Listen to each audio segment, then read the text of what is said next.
High, welcome to Rahul polity YouTube channel. আমি Rahul Chakraborty. WBCS preliminary exam 2023 16ই December complete হয়েছে। প্রিলিমিনারির যে কোশ্চেন পেপার, যে প্রশ্নপত্র, সেটা নিয়ে একটা মিশ্র প্রতিক্রিয়া রয়েছে। তো যাই হোক না কেন, এটুকুনটাই বলতে পারি যে প্রশ্নপত্র স্ট্যান্ডার্ড। সিভিল সার্ভিস এক্সামে যে প্রশ্নপত্র বলতে পারো এক্সপেক্টেড, ঠিক সেরকমই প্রশ্নপত্র হয়েছে। কিন্তু আবার যদি বলি যে মানে এটাকে যদি আমরা বলি যে কঠিন হয়েছে, সেটা আমি জানি না সেটা বলাটা কতটা যুক্তিযুক্ত হবে, কিন্তু হ্যাঁ বলা যেতে পারে যে একটা স্ট্যান্ডার্ড হচ্ছে কোশ্চেন পেপার। তো আজকের এই সেশনে কিন্তু আমি প্রশ্নপত্র সহজ হয়েছে না কঠিন হয়েছে, কাট অফ কি হবে না হবে সেই সব নিয়ে আলোচনা করব না। আর ইতিমধ্যেও তোমরা প্রত্যেকটা বলতে পারো প্রশ্নের সঠিক উত্তর বা সম্ভাব্য যে উত্তর, সেই উত্তর তোমরা জেনে গিয়েছো। তো আজকের এই ক্লাসে আমি তোমাদের সাথে পলিটি থেকে যে প্রশ্নগুলো এসেছে সেই প্রশ্নগুলোর একটা সলিউশন, এক্সপ্লেনেশনস, ঠিক আছে, যে কেন এই উত্তরটা হচ্ছে, এর হচ্ছে একটা ক্লাস। কিন্তু এই ক্লাসের একটা বৈশিষ্ট্য আছে। তোমরা একটা জিনিস ভাবো যে 16ই ডিসেম্বর পরীক্ষা হয়েছে আর আজকে আমি এই ক্লাস আপলোড করছি। তাহলে কেন এত লেট করে আমি আপলোড করছি? দেখো, প্রথম কারণ হচ্ছে এটাই যে পলিটির যদি শুধুমাত্র ব্যাপারটা থাকতো তাহলে ক্লাসটা হয়তো আমি 16ই ডিসেম্বরই আনতে পারতাম। কিন্তু যখন আমি এক্সাম পেপারটা হাতে পেলাম, যখন পুরো এক্সাম পেপারটা দেখলাম, আমার কিছু বিষয় আমি আইডেন্টিফাই করলাম। সেই বিষয়টা হচ্ছে কি? সেই বিষয়টা হচ্ছে গভর্নেন্স। গভর্নেন্স থেকে প্রশ্ন এসেছে। হ্যাঁ, যদি বলো স্যার কোথায় এসছে, আমরা তো দেখতে পাইনি, যেটা তোমরাকে কারেন্ট অ্যাফেয়ার্স বলছো। কারেন্ট অ্যাফেয়ার্সে এমন কিছু প্রশ্ন এসেছে যে প্রশ্নগুলো কিন্তু রিলেটেড টু গভর্নেন্স। কিরকম? যে কোনো একটা স্কিম, সেই স্কিমটা কোন মিনিস্ট্রির আন্ডারে, সেই স্কিমের অবজেক্টিভ কি, একটা আইন, সেই আইনের অবজেক্টিভ কি, এই রকম প্রশ্ন এসেছে যেটাকে আমরা বলে থাকি গভর্নেন্স। গভর্নেন্স, তাহলে গভর্নেন্স থেকে প্রশ্ন এসেছে। আর এটা আমি সবসময় মনে করি যে কারেন্ট অ্যাফেয়ার্স, এটাকে আমাদেরকে সাবজেক্টের সাথে রিলেট করে আমাদেরকে পড়তে হবে। Political current affairs, economic current affairs, geographical current affairs, science and technology related current affairs. Current অ্যাফেয়ার্সকে যদি আমরা এইভাবে যদি পড়তে পারি না, কারেন্ট অ্যাফেয়ার্স আমাদের কিন্তু একটা স্ট্রং জায়গায় যাবে। কারেন্ট অ্যাফেয়ার্স নিয়ে যে অনীহা আমাদের মধ্যে বা যে ভয়, সেই ভয়টা থাকবে না যদি কারেন্ট অ্যাফেয়ার্সকে তুমি যদি সাবজেক্ট ওরিয়েন্টেড যদি তুমি পড়াশোনা করতে পারো। তো এই যে কারেন্ট অ্যাফেয়ার্স থেকে যে প্রশ্নগুলো এসেছে, সেই প্রশ্নগুলো যখন আমি দেখছিলাম, তো আমার চোখে যেটা পড়লো, যেটা আমি আইডেন্টিফাই করলাম, সেটা হচ্ছে কি, যে গভর্নেন্স থেকে প্রশ্ন করেছে।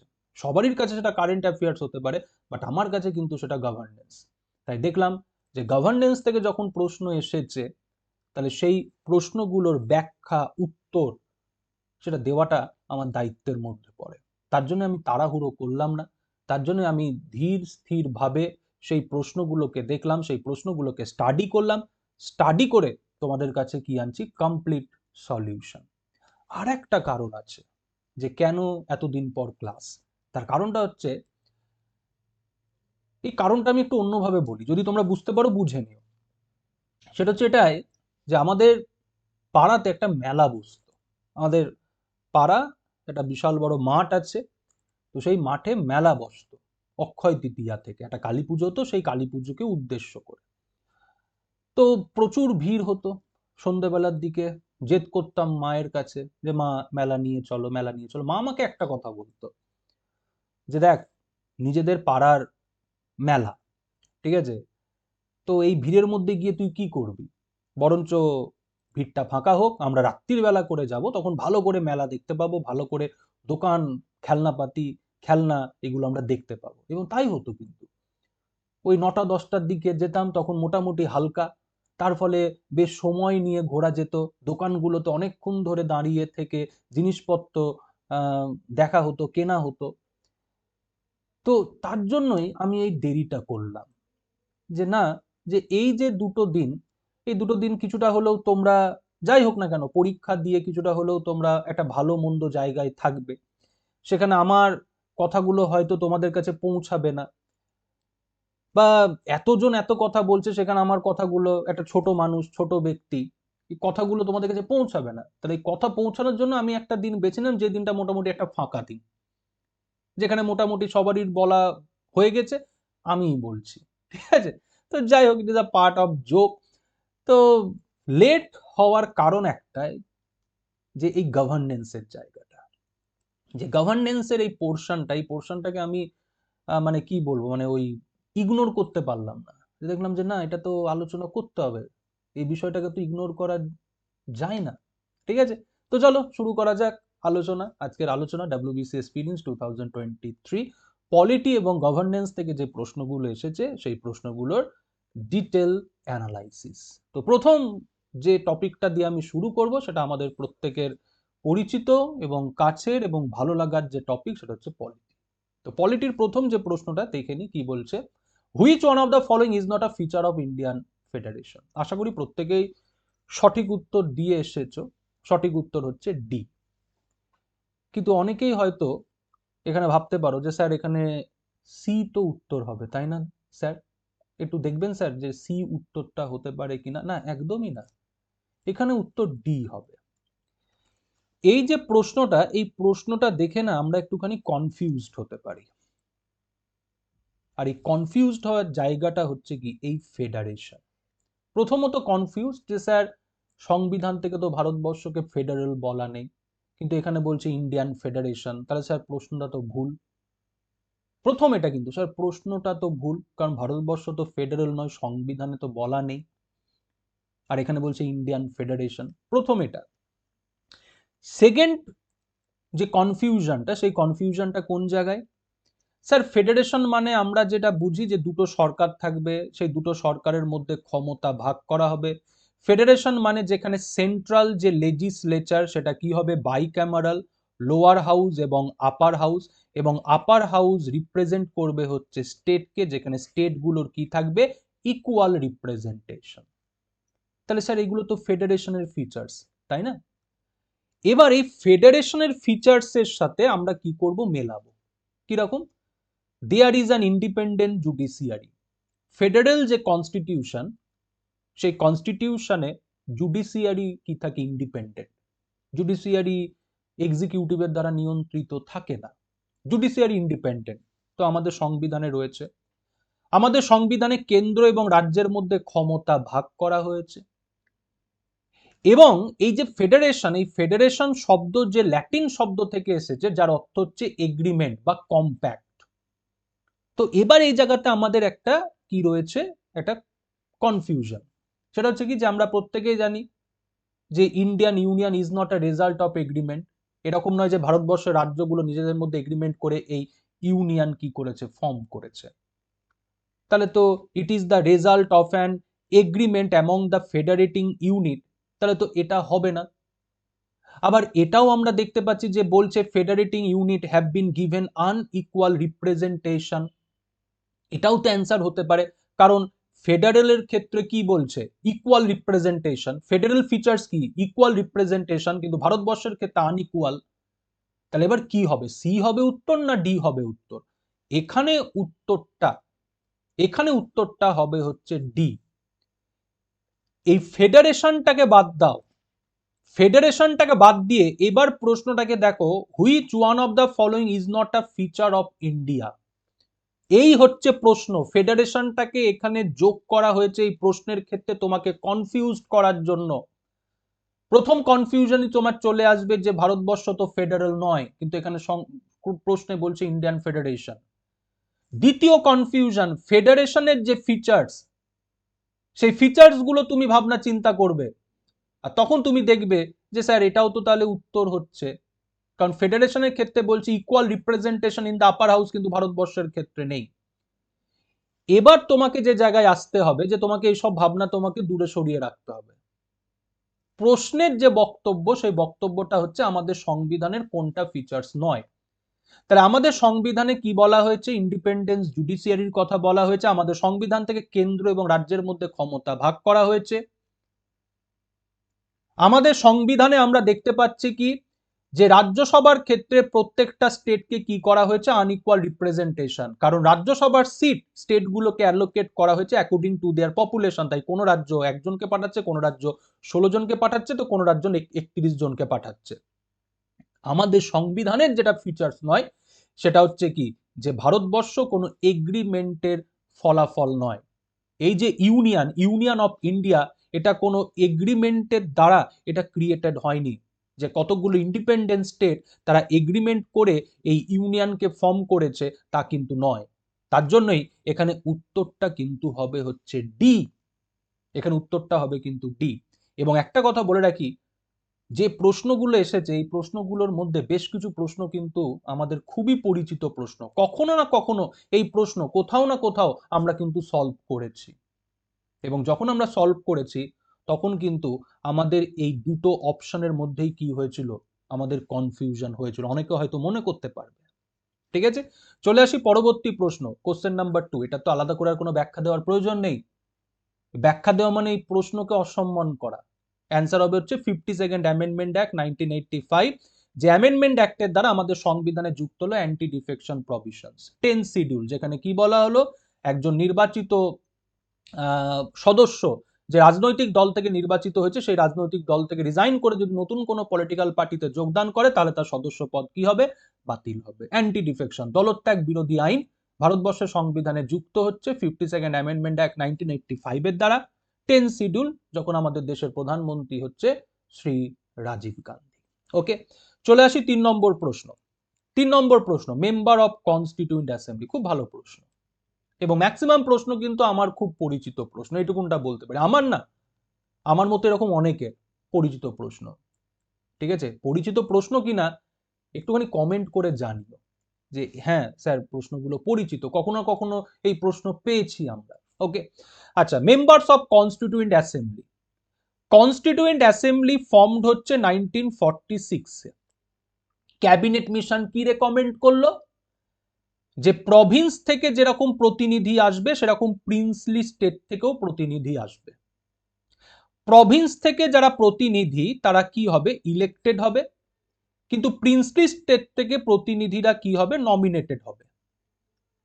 এবার এই যে প্রভিন্স থেকে যে প্রতিনিধিরা নির্বাচিত হবে কিভাবে, যেটা আমি তোমাদেরকে খুব সহজে বুঝিয়ে থাকি, যে আজকে বর্তমানে রাজ্যসভার সদস্যরা যেভাবে নির্বাচিত হয়ে থাকে, সেই সময় কনস্টিটিউয়েন্ট অ্যাসেম্বলির সদস্যরাও প্রদেশ থেকে একই রকম ভাবে নির্বাচিত হয়েছিল।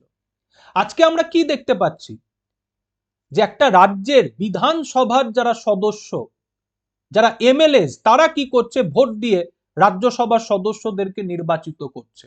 সেই সময় 1946-এ প্রভিন্সিয়াল লেজিসলেটিভ অ্যাসেম্বলির যারা মেম্বার, প্রাদেশিক আইনসভার লোয়ার হাউসের যারা মেম্বার, তারা কি করেছিল, ভোট দিয়ে প্রভিন্স থেকে কনস্টিটিউয়েন্ট অ্যাসেম্বলির প্রতিনিধিদেরকে নির্বাচিত করেছিল। আর প্রভিন্সিয়াল লেজিসলেটিভ অ্যাসেম্বলির যারা মেম্বার, তারা হচ্ছে প্রভিন্সের যারা ভোটার, যারা পিপল, তাদের দ্বারা হচ্ছে নির্বাচিত হয়েছে। তাহলে হলো না, যেভাবে আজকে রাজ্যসভার নির্বাচন হচ্ছে সেইভাবেই কি হয়েছিল কনস্টিটিউয়েন্ট অ্যাসেম্বলির নির্বাচন। তাহলে প্রভিন্স থেকে যারা প্রতিনিধি তারা নির্বাচিত হচ্ছে, প্রিন্সলি স্টেট থেকে যারা, তারা নমিনেটেড হচ্ছে। তাহলে constituent assembly is a body of elected and nominated person. তাহলে আমরা বলতে পারি না যে কনস্টিটিউয়েন্ট অ্যাসেম্বলি ফুললি ইলেক্টেড বা ফুললি নমিনেটেড বডি। তো চলো দেখি অ্যান্সার কি হচ্ছে। তো প্রথমেই আমরা দেখতে পাচ্ছি এ, অবশ্যই এ অ্যান্সার হওয়ার একটা জায়গা আছে, কিন্তু আমরা শুধুমাত্র এ অপশন দেখে আমরা অ্যান্সার করব না, যেটা আমি সবসময় বলি যে 4টে অপশনই দেখতে হবে। হতে পারে যে এতে সঠিক উত্তর রয়েছে, বাট হয়তো পরবর্তী কোনো অপশনে হয়তো এর থেকেও আরো অ্যাপ্রোপ্রিয়েট অ্যান্সার রয়েছে, তো দেখা যাক সেটা আছে কিনা। Elected directly by the people, না, কনস্টিটিউয়েন্ট অ্যাসেম্বলির যে নির্বাচন, সেই নির্বাচনটা কিন্তু ডিরেক্ট ইলেকশন এই সিস্টেমে হয়নি, দেখতেই পাচ্ছ। ওকে, নমিনেটেড বাই ব্রিটিশ গভর্নমেন্ট, একদমই নয়। প্রিন্সলি স্টেটের যারা প্রতিনিধি তাদেরকে নমিনেট করছে প্রিন্সলি স্টেটের যারা rulers. Represented only by the princely state, ওই যে বললাম constituent assembly is a body consist of representative of province and princely state. তাহলে এটা আমরা বলতে পারি না যে কনস্টিটিউয়েন্ট অ্যাসেম্বলির যারা মেম্বার তারা শুধুমাত্র প্রিন্সলি স্টেট থেকেই মানে বলতে পারো রিপ্রেজেন্টেড হয়েছিল, নমিনেটেড হয়েছিল, প্রভিন্সের কোনো প্রতিনিধি ছিল না, আমরা এটা কিন্তু বলতে পারি না। তাহলে এখানে ডিটাও কিন্তু হচ্ছে না। তাহলে সেই ক্ষেত্রে যেটা আমাদের প্রথম আমরা দেখতে পেয়েছিলাম যে elected by the provincial assemblies, তাহলে এটাই কিন্তু এখানে অ্যাপ্রোপ্রিয়েট অ্যান্সার। কেন ডিটা হলো না? তার কারণ ডিতে যেটা বলছে যে কনস্টিটিউয়েন্ট অ্যাসেম্বলি শুধুমাত্র প্রিন্সলি স্টেটের যারা রিপ্রেজেন্টেটিভ তাদেরকে নিয়ে কি হচ্ছে, গঠিত হচ্ছে, তা তো নয়। কনস্টিটিউয়েন্ট অ্যাসেম্বলি প্রভিন্স এবং প্রিন্সলি স্টেট এই দুটো পলিটিক্যাল ইউনিটের সদস্যদেরকে নিয়ে কি হচ্ছে, নিয়ে গঠিত হচ্ছে। ওকে, চলে আসি 4 নম্বর প্রশ্ন।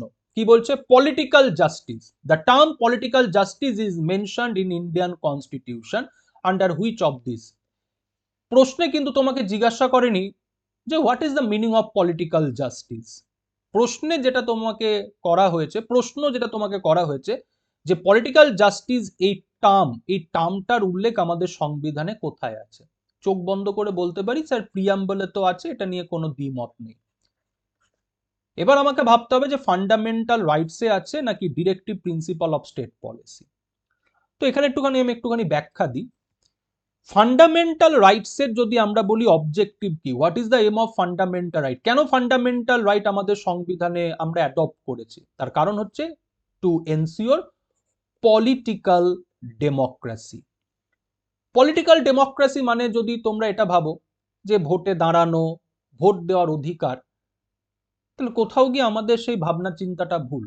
কারণ মৌলিক অধিকারে এরকম কোনো অধিকারের উল্লেখ নেই যে ভোট দেওয়া বা ভোটে দাঁড়ানো। পলিটিক্যাল ডেমোক্রেসি বলতে এখানে যেটা বোঝানো হচ্ছে যে ভারতবর্ষে কোন রকম স্বৈরাচারী কি থাকবে না, নিয়ম কানুন থাকবে না, নো আরবিটারি রুল, যেখানে গভর্নমেন্ট কি হবে, লিমিটেড। গভর্নমেন্ট কি হবে, লিমিটেড। আর গভর্নমেন্টের উপর লিমিটেশন কি, fundamental rights. No government, no organs of government can violate the fundamental right. সরকারকে মৌলিক অধিকারের সাথে সামঞ্জস্য রেখে চলতে হবে। ভারতবর্ষের কোন সরকার মৌলিক অধিকারের বিরোধী কোনো কাজ করতে পারবে না, ব্যক্তিগত স্বাধীনতায় হস্তক্ষেপ করতে পারবে না। তার মানে কি, government is limited, constitutional government, that is the meaning of political democracy. কিন্তু পলিটিক্যাল ডেমোক্রেসি, পলিটিক্যাল জাস্টিস, এই যে টার্ম, এই টার্মের উল্লেখ ফান্ডামেন্টাল রাইটসে কোনো আর্টিকেলে কোথাও আছে? ফান্ডামেন্টাল রাইটস তো মনে হয় আমরা খুব ভালোভাবে পড়াশোনা করি, কোথাও নেই। কিন্তু প্রিয়াম্বলে তো আছে, আমরা দেখতে পাচ্ছি with the people of India having solemnly resolved to constitute India into a sovereign, socially secular, democratic republic and to secure to all citizens justice, social, economic and political. হ্যাঁ, এবার দেখি ডিরেক্টিভ প্রিন্সিপাল। ডিরেক্টিভ প্রিন্সিপালের article 38, যেখানে কি বলা হচ্ছে, state shall secure a social order for the promotion of welfare of the people. তার মানে কি, ভারতবর্ষের সরকার এমন এক সামাজিক ব্যবস্থা গড়ে তুলবে যা মানুষের কল্যাণে কি হবে, সহায়ক হবে। আর এই যে সামাজিক ব্যবস্থা, এই সামাজিক ব্যবস্থায় কি থাকবে, social, economic and political justice. তাহলে state shall secure a social order for the promotion of welfare of the people. আর যে সমাজ ব্যবস্থার কথা বলা হচ্ছে, যে সমাজ ব্যবস্থায় কি থাকবে, social, economic and political justice. কোথায় বলা হচ্ছে? Article 38, directive principle of state policy. তাহলে উত্তরটা হয়ে যাবে এখানে B, under both preamble and directive principle. Okay, তাহলে পলিটিক্যাল জাস্টিস এই টার্ম আমাদের সংবিধানে মেনশন করা হয়েছে প্রিয়াম্বল অ্যান্ড ডিরেক্টিভ প্রিন্সিপালে। ওকে, চলে আসি 5 নম্বর প্রশ্ন। বলছে কোনটা ফান্ডামেন্টাল ডিউটি নয়। 5 নম্বর প্রশ্ন। আশা করি এই প্রশ্নের উত্তর আমরা প্রত্যেকেই সঠিক দিয়েছি। অ্যান্সার হবে এখানে A, to develop scientific temper, to uphold unity and integrity of the nation, both আর ফান্ডামেন্টাল ডিউটি। বাট এটা ফান্ডামেন্টাল ডিউটি নয়, এটা হচ্ছে ডিরেক্টিভ প্রিন্সিপাল অফ স্টেট পলিসির একটা প্রভিশন, যেটা বলা হয়েছে article 49 A, protection of monument. তাই না? তাহলে এখানে অ্যান্সারটা হবে এ। প্রশ্ন কিন্তু খুব ভালো, পলিটি থেকে যে প্রশ্নগুলো এসেছে প্রশ্ন কিন্তু যথেষ্ট ভালো। ঠিক আছে, চলে আসি 6 নম্বর প্রশ্ন। 6 নম্বর প্রশ্ন কি বলছে? Who among the following has been given the power by Indian Constitution to impose reasonable restriction on fundamental right? Fundamental রাইটের যখন ক্লাস আমি তোমাদের নিয়েছি, যেখানেই হোক, সেখান দেখবে ফান্ডামেন্টাল রাইটসের ফিচার্স আমি তোমাদের সাথে আলোচনা করেছি, এবং সেই ফিচার্সে আমি কি বলেছি, যে ফান্ডামেন্টাল রাইট আমাদের সংবিধান থেকে যে দেওয়া হয়েছে সেগুলো কিন্তু আমাদেরকে অ্যাবসোলিউট সেন্সে দেওয়া নেই, নট অ্যাবসোলিউট। ফান্ডামেন্টাল রাইট আমরা কি করতে পারি, রেস্ট্রিক্ট করতে পারি, লিমিট করতে পারি। আর্টিকেল 19 যেখানে আমাদেরকে 6 ফ্রিডম দেওয়া হচ্ছে, freedom of speech, assemble, association, movement, reside, profession, এবং এই 6 যে ফ্রিডম, এই 6 ফ্রিডমকে আমরা কি করতে পারি, রেস্ট্রিক্ট করতে পারি, লিমিট করতে পারি। সেই রেস্ট্রিকশন বা লিমিটেশনের গ্রাউন্ড আর্টিকেল 19এই বলা হচ্ছে। যেরকম ফ্রিডম অফ স্পিচের ক্ষেত্রে যদি আমরা বলি, কি বলছে, security of state, public order, সভারেনিটি and integrity of India, friendly relations with foreign state, defamation, contempt of court, incitement to offense. These are the ground যে গ্রাউন্ডে আমরা ফ্রিডম অফ স্পিচকে রেস্ট্রিক্ট করতে পারি। But who is the authority two impose restriction? সংবিধান বলছে state. State is the authority two impose restriction, reasonable restriction on the fundamental rights. But who is the state? যদি ভাবো এখানে স্টেট মানে তো sir তাহলে রাজ্য, না। যদি বলো তাহলে এখানে উত্তরই নেই। স্টেট মানে আর্টিকেল 12 যে স্টেটের কথা বলা হচ্ছে, আর্টিকেল 12 স্টেট বলতে কি বলা হয়েছে, পার্লামেন্ট অ্যান্ড গভর্নমেন্ট, তাই না? State legislature and government, local or other authority, এই তো ডেফিনেশন আর্টিকেল 12 দেওয়া হয়েছে স্টেটের। কি মনে করতে পারছো তো? তাহলে স্টেটের যে ডেফিনেশনসটা দেওয়া হচ্ছে আর্টিকেল 12 পার্ট 3-তে, সেখানে কি বলছে, parliament and union government, state legislature and union government, local or other authority. তাহলে এখানে উত্তরটা আশা করি আর বলার অপেক্ষা রাখে না, answer is parliament. Answer is parliament. কিন্তু যদি আমরা দেখি আর্টিকেল 19-এ, সেখানে কিন্তু বলা হয়েছে state shall impose reasonable restriction. তাহলে এখানে স্টেট বলতে কি, আর্টিকেল 12-এ যে স্টেটের ডেফিনেশনসটা দেওয়া হচ্ছে। ভালো প্রশ্ন, অসাধারণ প্রশ্ন, যাই হোক না কেন, কিন্তু আমি আবারও বলছি এই প্রশ্ন প্রত্যেকটাই কিন্তু আমার কাছে খুবই পরিচিত, আর আমার কাছে যদি পরিচিত হয় তোমাদের কাছেও পরিচিত। কি তাই তো? একটা কথাও যদি ভুল বলি কমেন্টে বলো যে না স্যার আপনি ভুল বলছেন, আপনার এই কথাগুলো গ্র্যান্টেড নয়। ওকে, আচ্ছা, সোসিও ইকোনমিক প্ল্যানিং এটা কোন লিস্টের আন্ডারে? Concurrent list. Socio economic planning, family planning, concurrent list. আজকে family planning, socio economic planning আজকে কনকারেন্ট লিস্টের অন্তর্ভুক্ত বলেই আজকে ভারতবর্ষে দুটো রাজ্য, আসাম এবং উত্তরপ্রদেশ, 2 চাইল্ড পলিসি নেওয়ার বিষয়ে কি হয়েছে, উদ্যোগী হয়েছে, সেই ইনিশিয়েটিভ তারা নিয়েছে। যদি ফ্যামিলি প্ল্যানিং এর এই বিষয়টা যদি কনকারেন্ট লিস্টের অন্তর্গত না হতো, আজকে ভারতবর্ষে শুধুমাত্র যে অ্যাডমিনিস্ট্রেটিভ পাওয়ার ডিসেন্ট্রালাইজ তা কিন্তু নয়, প্ল্যানিং ও ডিসেন্ট্রালাইজ। তার জন্য দেখো আজকে ডিস্ট্রিক্ট প্ল্যানিং বোর্ড রয়েছে, স্টেট প্ল্যানিং বোর্ড রয়েছে এবং নীতি আয়োগ রয়েছে। প্ল্যানিং যদি ডিসেন্ট্রালাইজ না হতো, আজকে প্ল্যানিং এর ক্ষেত্রে যদি স্টেটের ক্ষমতা না থাকতো, তাহলে স্টেট প্ল্যানিং বোর্ড থাকতো না। তাহলে socio economic planning, family planning, এইগুলো হচ্ছে কি কনকারেন্ট লিস্টের ম্যাটার, তাই না? কনকারেন্ট লিস্টে এখন টোটাল কি রয়েছে, 52 আইটেম।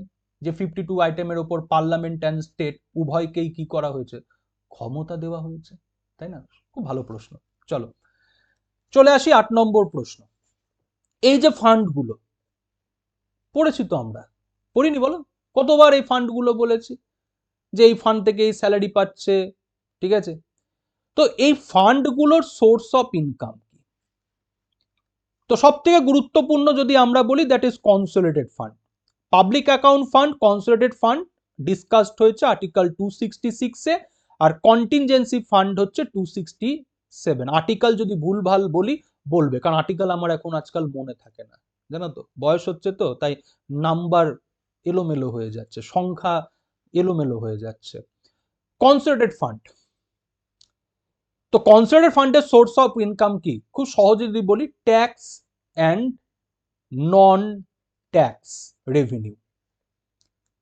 এই যে ট্যাক্স অ্যান্ড নন ট্যাক্স যে রেভিনিউ সরকার কালেক্ট করছে, সেই সমস্ত কিছু কনসোলিডেটেড ফান্ডে ক্রেডিটেড হচ্ছে। আবার সরকার যদি কোথা থেকে কোনো কিছু ধার নেয়, বড় করে, মানি বরোড, আবার দেখা যাচ্ছে যে গভর্নমেন্ট অফ ইন্ডিয়া কাউকে লোন দিয়েছে, সেখান থেকে যে ইনকাম, এই সমস্ত কিছু কনসোলিডেটেড ফান্ডে গিয়ে কি হচ্ছে, ক্রেডিটেড হচ্ছে।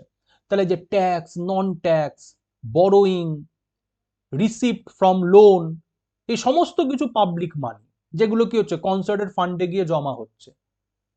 আর এই পাবলিক মানিগুলো বাদ দিয়ে, মানে tax, non tax, borrowing, receipt from loans, এই পাবলিক মানিগুলো বাদ দিয়ে আদার যে পাবলিক মানি, সেগুলো সমস্ত ক্রেডিটেড হচ্ছে পাবলিক অ্যাকাউন্ট অফ ইন্ডিয়াতে গিয়ে। তাহলে এখানে উত্তরটা হবে কি, কনসোলিডেটেড ফান্ড অফ ইন্ডিয়া। ঠিক আছে, ওকে, তাহলে অ্যান্সার হচ্ছে বি। চলে আসি পরবর্তী প্রশ্ন, কি বলছে, parliamentary authorization is necessary prior to expenditure from, answer হচ্ছে কনসোলিডেটেড ফান্ড। কনসোলিডেটেড ফান্ড, যেখানে 1 টাকা যদি তোমাকে খরচ করতে হয়, যদি নিতে হয়, তোমার প্রয়োজন হয়েছে, তুমি কনসোলিডেটেড ফান্ড থেকে 1 টাকা নিতে চাও, বলছো তুমি আগে প্রথমে পার্লামেন্টে বিল আনো, সেই বিল তুমি পার্লামেন্টে পাস করাও, তারপরে সেই বিল আইনে পরিণত হবে, তারপর তোমার 1 টাকা থেকে 1 কোটি টাকা যত টাকা নেওয়ার তুমি নাও। তার মানে কি, কনসোলিডেটেড ফান্ড থেকে তোমাকে যদি কোনো টাকা উইথড্র করতে হয়, মানি যদি উইথড্র করতে হয়, তোমার কি লাগবে, পার্লামেন্টারি অথরাইজেশন লাগবে। Parliamentary authorization is required to withdraw money from the consolidated fund. আর এই যে বিলটা, এই বিলটাকে আমরা কি বলে থাকি, অ্যাপ্রোপ্রিয়েশন বিল। অ্যাপ্রোপ্রিয়েশন অ্যাক্ট মানে তোমাকে এই অথরাইজেশন দেওয়া হচ্ছে যে ঠিক আছে চলো তুমি কনসোলিডেটেড ফান্ড থেকে ওই টাকাটা তুমি নাও। তাহলে without approval of parliament, without authorisation of parliament, no money withdraw from consolidated fund. 1 টাকা থেকে 1 কোটি টাকা যা দরকার কনসোলিডেটেড ফান্ড থেকে তুমি নিতে পারো, বাট আগে তোমাকে পার্লামেন্টে বিল আনতে হবে, অ্যাপ্রোপ্রিয়েশন বিল আনতে হবে। সে অ্যাপ্রোপ্রিয়েশন বিল পাসড হয়ে অ্যাপ্রোপ্রিয়েশন আইন হবে, তারপর তুমি কনসোলিডেটেড ফান্ড থেকে তোমার যত টাকা নেওয়ার নাও। ঠিক আছে, ক্লিয়ার? এই দুটো ফান্ডের ক্ষেত্রে পার্লামেন্টের এই যে authorization, prior authorization to withdraw money দরকার নেই। কন্টিনজেন্সি ফান্ড আমরা প্রত্যেকেই জানি, যেটাকে আমরা ইমার্জেন্সি ফান্ড বলি, কোন একটা আনফরসিন এক্সপেন্ডিচারকে মিট করার জন্য। তো কন্টিনজেন্সি ফান্ডের ব্যাপারটা কি, দেখো, কন্টিনজেন্সি ফান্ডের আমাদের যে আইন আছে, বর্তমান যে আইন আছে, সেই আইনে বলছে যে যেহেতু এটা এমার্জেন্সি ফান্ড, তাই এই ফান্ডে সবসময় 500 কোটি টাকা কি করতে হবে, মেনটেন করতে হবে। এরকম যদি ফান্ড একটা আমার থাকতো, জীবনটা পুরো একদম সেটেল হয়ে যেত। 500 কোটি টাকা এই ফান্ডে কি করতে হবে, মেনটেন করতে হবে। এবার দেখা যাচ্ছে কোন একটা আনফরসিন এক্সপেন্ডিচার গভর্নমেন্ট সম্মুখীন, কোন একটা আনফরসিন এক্সপেন্ডিচারের সম্মুখীন সরকার, তো সরকার কি করতে পারে, কন্টিনজেন্সি ফান্ড থেকে সেই টাকাটা নিতে পারে। দেখা যাচ্ছে সরকারের হয়তো 100 কোটি টাকা দরকার আছে কোনো একটা এরকম আনএক্সপেক্টেড এক্সপেন্ডিচারকে মিট করার জন্য। আনএক্সপেক্টেড এক্সপেন্ডিচার, যে সরকার হয়তো 10 টাকা ভেবেছিল, সেখানে 15 টাকা খরচ হয়ে গেছে, তা 5 টাকা কোথা থেকে আসবে, বলতে পারো কনসোলিডেটেড ফান্ড। কিন্তু কনসোলিডেটেড ফান্ডের ক্ষেত্রে তো ওই যে তোমাকে আগে প্রথমে পার্লামেন্টে বিল আনতে হবে, সেই বিল পাস করাতে হবে, তো সেটা একটা লং প্রসেস বা প্রসিডিওর। তো বলছে 5 টাকাটা আমি কন্টিনজেন্সি ফান্ড থেকে নিতে পারি। আর এই কন্টিনজেন্সি ফান্ড থেকে আমি যে যে 100 কোটি টাকা নিচ্ছি, এই 100 কোটি টাকা আমি কি করছি, অ্যাডভান্স নিচ্ছি। আর এই অ্যাডভান্স নেওয়ার জন্য আমাকে কার অনুমতি নিতে হচ্ছে, প্রেসিডেন্টের প্রায়রিয়র পারমিশন। কনসোলিডেটেড ফান্ডের ক্ষেত্রে যেখানে বলছে পার্লামেন্টের প্রায়রিয়র অথরাইজেশন অ্যাপ্রুভাল, কন্টিনজেন্সি ফান্ডের ক্ষেত্রে কি বলছে, যে প্রেসিডেন্টের পূর্ব অনুমতি নিয়ে আমরা কন্টিনজেন্সি ফান্ড থেকে কি করতে পারি, আমরা অ্যাডভান্স মানি আমরা নিতে পারি।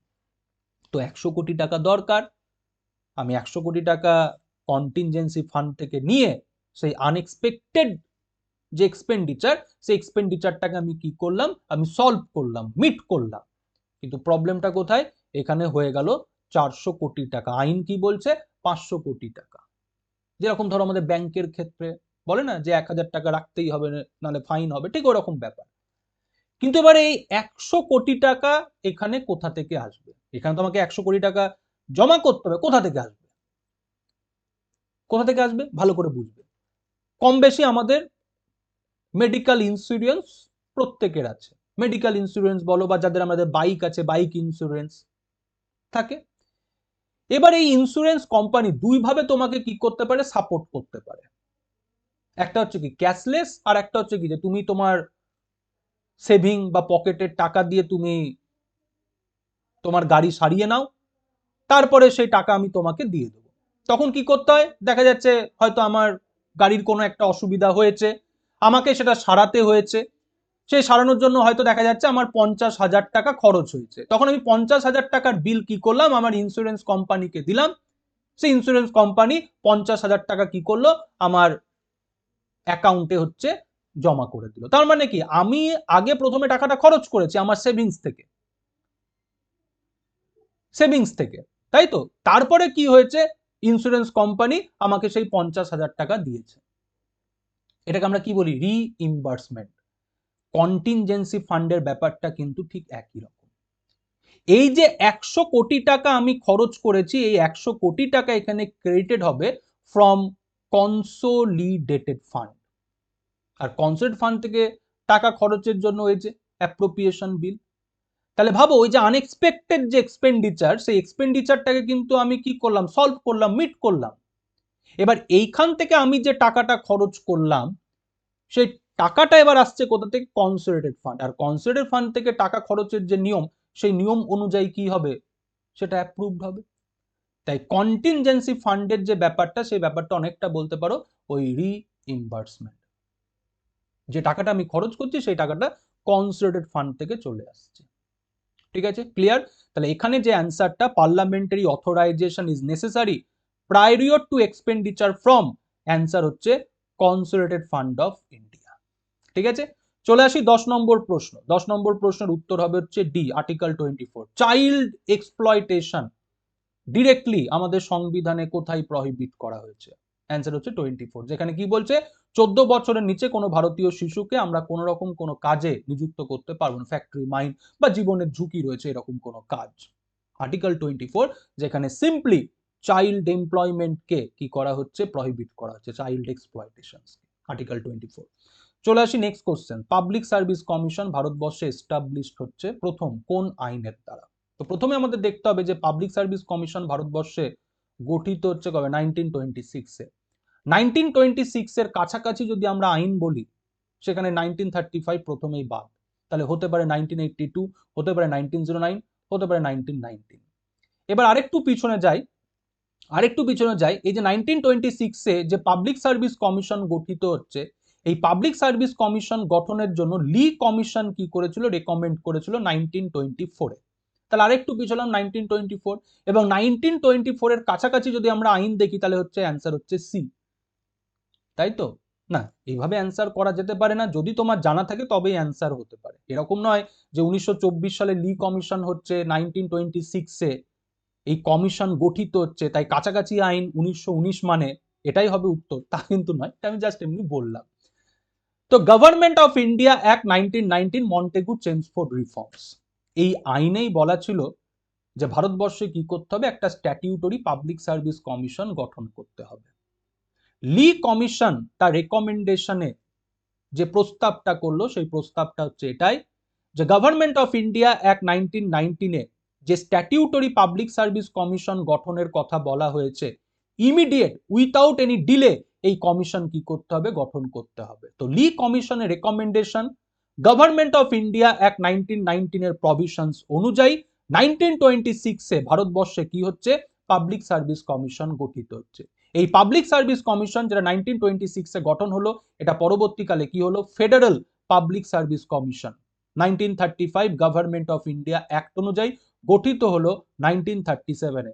আর আজকে এই ফেডারেল পাবলিক সার্ভিস কমিশনই হচ্ছে UPSC according to our constitution. তাহলে ভারতবর্ষে প্রথম পাবলিক সার্ভিস কমিশন গঠিত হচ্ছে 1926-এ according to provisions of government of India act 1919। ঠিক আছে, চলে আসি নেক্সট কোশ্চেন্স নাম্বার হচ্ছে 12। কি বলছে দেখো, which among the following was set up wide part 2 of the state reorganisation act 1956। এখানে প্রশ্নের মধ্যে যে কেরামতি, সেই কেরামতি বা কনফিউজড করার যে জায়গাটা, সেই জায়গাটা হচ্ছে পার্ট 2। দেখো, একটা আইনের বিভিন্ন ভাগ থাকতে পারে, তো সেরকমই একটা বলতে পারো স্টেট রিঅর্গানাইজেশন অ্যাক্টের পার্ট 2 হচ্ছে একটা ভাগ। এবার বলা হচ্ছে যে স্টেট রিঅর্গানাইজেশন অ্যাক্টের এই পার্ট 2 অনুযায়ী কোন কমিশনটা এখানে গঠিত হয়েছে। তাহলে প্রথমেই চলে আসি ইন্টারস্টেট কাউন্সিল। এটা কি হতে পারে? কখনোই হতে পারে না, কারণ ইন্টারস্টেট কাউন্সিল হচ্ছে কি একটা সাংবিধানিক বডি, আর্টিকেল 263 তে বলা আছে।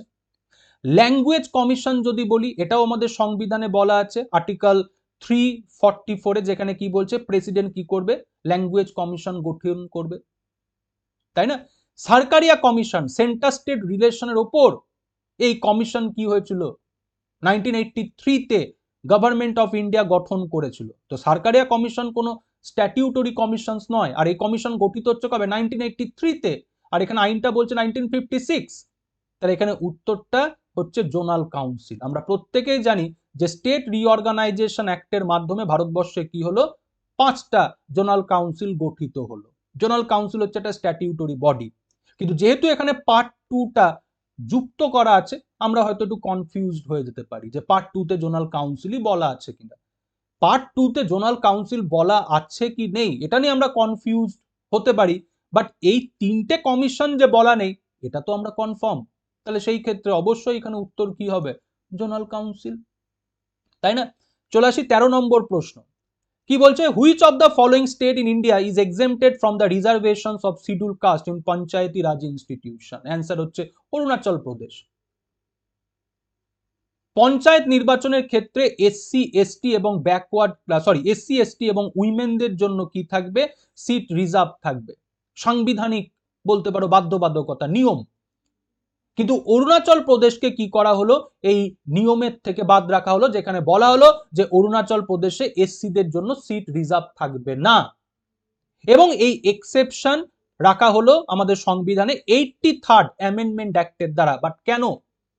কারণ অরুণাচল প্রদেশের যে টোটাল পপুলেশন, সেই টোটাল পপুলেশনে দেখা যাচ্ছে ম্যাক্সিমাম হচ্ছে এসসি পপুলেশন, ম্যাক্সিমাম। তার জন্যই অরুণাচল প্রদেশের ক্ষেত্রে বলা হলো যে পঞ্চায়েত নির্বাচনে কি থাকবে না, এসসিদের জন্য সিট রিজার্ভ থাকবে না। তার কারণটা হচ্ছে এটাই যে অরুণাচল প্রদেশের যে পপুলেশন, সেই পপুলেশনের ম্যাক্সিমাম হচ্ছে এসসি। তার জন্য অরুণাচল প্রদেশকে কি করা হলো, ওই এসসি রিজার্ভেশন পঞ্চায়েত নির্বাচন সেই প্রভিশনস থেকে হচ্ছে বাদ রাখা হলো, exempted 83rd amendment act. Reason যদি বলো, রিজন হচ্ছে ওইটাই যে এসসি পপুলেশন হচ্ছে হাই। ওকে, এরপরে চলে আসি কোশ্চেন নাম্বার 40। কি বলছে, in which of the following Rajya Sabha and Lok Sabha enjoy equal power? তো এখানে যদি আমরা দেখি, অপশন এতে রয়েছে অ্যামেন্ডমেন্ট অফ দ্য কনস্টিটিউশন, অবশ্যই equal power. Removal of government, no confidence motion, no confidence মোশনের ক্ষেত্রে এক্সক্লুসিভলি পাওয়ার হচ্ছে লোকসভা। তারপরে কি বলছে, ইন্ট্রোডাকশন অফ মানি বিল, এটা কোথায়, লোকসভা। তাহলে সেই ক্ষেত্রে যদি আমরা বলি রাজ্যসভা এবং লোকসভার ইকুয়াল পাওয়ার, অবশ্যই এখানে অ্যামেন্ডমেন্ট অফ কনস্টিটিউশন হবে, কিন্তু ডিটা আমরা দেখি creation of new all India service. দেখো, অল ইন্ডিয়া সার্ভিস ক্রিয়েট করার জন্য আমাদের কি করতে হয়, আইন করতে হয়। যে আইন করবে কে, যে আইন করবে হচ্ছে পার্লামেন্ট, যে আইন করবে কে, যে আইন করবে পার্লামেন্ট। আর পার্লামেন্টে এই যে আইন, এই আইনটা হচ্ছে কি একটা সাধারণ আইন, আর সাধারণ আইনের ক্ষেত্রে লোকসভা এবং রাজ্যসভার ইকুয়াল পাওয়ার। কিন্তু একটা সার্ভিসকে অল ইন্ডিয়া সার্ভিস হিসাবে আমরা তখনই ক্রিয়েট করতে পারবো, ক্রিয়েট করার জন্য আইন করতে পারবো, যখন রাজ্যসভা কি করবে, প্রস্তাব নেবে। রাজ্যসভার প্রস্তাবের পরিপ্রেক্ষিতে পার্লামেন্ট কি করবে, আইনটা করবে। তাহলে এইখানে এই যে অপশনটা দেওয়া হয়েছে, এই অপশনটা কিন্তু রাজ্যসভার প্রস্তাবকে কি করছে, রিপ্রেজেন্ট করছে বা ইন্ডিকেট করছে। তার জন্য এখানে ডিটা হবে না, এখানে উত্তরটা কিন্তু হবে হচ্ছে এ। আমি কিন্তু এখানে বলে রাখলাম, রাজ্যসভা প্রস্তাব নিচ্ছে, সেই প্রস্তাবের পরিপ্রেক্ষিতে পার্লামেন্ট আইন করছে। এখনো পর্যন্ত এরকম প্রস্তাব রাজ্যসভা 2বার নিয়েছে। প্রথম প্রস্তাবের পরিপ্রেক্ষিতে আইন হয়েছে, বা দ্বিতীয় প্রস্তাবের পরিপ্রেক্ষিতে টিল নাও এখনো পর্যন্ত কোনো আইন হয়নি। তাই আমরা এটা বলতে পারি না যে রাজ্যসভা প্রস্তাব নিলে একটা সার্ভিস অল ইন্ডিয়া সার্ভিস হিসেবে ক্রিয়েটেড হয়ে যাবে, যতক্ষণ না পার্লামেন্ট আইন করছে, যতক্ষণ না পার্লামেন্ট কি করছে, আইন করছে। তাই এই ক্ষেত্রে অনেকে তোমরা ভাবতে পারো sir creation of all India service, এই ক্ষেত্রে তো লোকসভা রাজ্যসভার পাওয়ার ইকুয়াল, কারণ এই যে আইন, এই আইনটা পার্লামেন্টে হবে, আর এই আইনটা হচ্ছে কি একটা অর্ডিনারি লেজিসলেশন, তো সেই ক্ষেত্রে লোকসভা রাজ্যসভার পাওয়ার ইকুয়াল, তো এখানে তো অপশনে বোথ এ অ্যান্ড বি নেই, তাহলে সেই ক্ষেত্রে আমাকে অ্যাপ্রোপ্রিয়েট হিসাবে নিতে হবে এ, কারণ এখানে creation of new all India service মানে রাজ্যসভার প্রস্তাবটাকে এখানে কি করা হচ্ছে, রিপ্রেজেন্ট করা হচ্ছে, তার জন্য এখানে ডি অ্যান্সার হবে না, এখানে অ্যান্সারটা হবে হচ্ছে এ। তো এরকম কিন্তু কিছুটা হলেও কনফিউজিং অপশন কিন্তু রয়েছে। এবার তোমরা মানে যারা সঠিক অ্যান্সার মানে করেছো তারা হয়তো ভাবছো যে স্যার আমরা তো এত চিন্তা ভাবনা করিনি, বাট আপনার এই ক্লাস দেখে আমরা চিন্তা ভাবনাটা করছি। আমি কেন এই চিন্তা ভাবনা তোমাদেরকে করতে বলছি, কারণ এইখানে হয়তো তুমি সঠিক হয়ে গেছো, পরবর্তীতে তুমি কোনো কারণে রঙও কিন্তু হতে পারো। তার জন্যই কিন্তু আমি সবসময় বলি কখনো একটা অপশন দেখে কিন্তু কনক্লুশনে আসবে না। তোমাকে চারটে অপশন যখন দেওয়া হচ্ছে, দেখো না কেন, এরকম তো নয় যে চারটে অপশন দেখার জন্য তোমাকে কমিশনকে কোনো এক্সট্রা কি করতে হচ্ছে, পেমেন্ট করতে হচ্ছে, তা তো নয়। তাহলে তুমি দেখো, চারটে অপশন দেখো, তারপরে তুমি কনফার্ম হয়ে কি করো, অ্যান্সার করো। হতেই পারে যে দেখা যাচ্ছে তোমার কাছে হয়তো এ মনে হলো সঠিক, কিন্তু হয়তো সঠিক উত্তরটা হয়তো ডি তে রয়েছে। তাহলে এরকম হঠকারিতা করার কোনো মানে হয় না। তাই যে কটা অপশন তোমাকে দেওয়া হয়েছে প্রত্যেকটা অপশন দেখে তারপরে অ্যান্সার করো। একটা অপশনে তুমি অ্যান্সার পেয়ে গেলে আর সেখানে তুমি থেমে গেলে, একদমই না। ওকে, চলে আসি পরবর্তী প্রশ্ন। দেখো বলছে কনসেপ্ট অফ 5 ইয়ার প্ল্যান, এটা আমরা কোন দেশ থেকে নিয়েছি? তো অ্যান্সার হচ্ছে Russia. 5 year plan, planning commission, planned economy, এগুলো হচ্ছে কি সোশিয়ালিস্ট ইকোনমির ফিচার। আর সোশিয়ালিজম মানেই তো হচ্ছে ইউএসএসআর, তো এখানে অ্যান্সারটা হচ্ছে Russia. Concept of 5 year plan, planning, এই সমস্ত কনসেপ্টই হচ্ছে কি সোশিয়ালিস্ট ইকোনমির হচ্ছে ফিচার্স, তো এখানে অ্যান্সার হচ্ছে রাশিয়া। চলে আসি 16 নম্বর প্রশ্ন, খুব দুর্দান্ত প্রশ্ন, এবং এখানে এই দুটো অপশন নিয়ে ম্যাক্সিমাম স্টুডেন্টের মধ্যে কনফিউশন যে 1833 হবে না 1853। প্রথমে আমি আসি 1833। 1833 চার্টার অ্যাক্ট, যেখানে কি বলা হলো, গভর্নর জেনারেল ইন কাউন্সিলের হাতে কি থাকবে, সমগ্র ভারতবর্ষের ক্ষমতা, অল পাওয়ার্স ইনক্লুডিং লেজিসলেশন, লেজিসলেশনের পাওয়ারও থাকবে সমগ্র ভারতবর্ষে।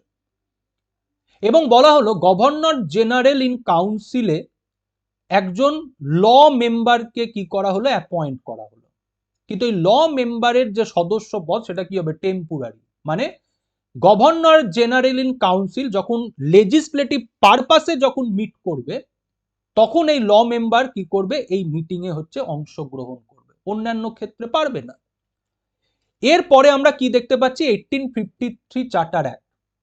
1853 চার্টার অ্যাক্টে কি বলা হলো, যে গভর্নর জেনারেল ইন কাউন্সিল যখন লেজিসলেটিভ পারপাসে মিট করবে, তখন সেই মিটিং এ উপস্থিত থাকবে 12 জন। 12 জন কোথা থেকে আসবে 12 জন?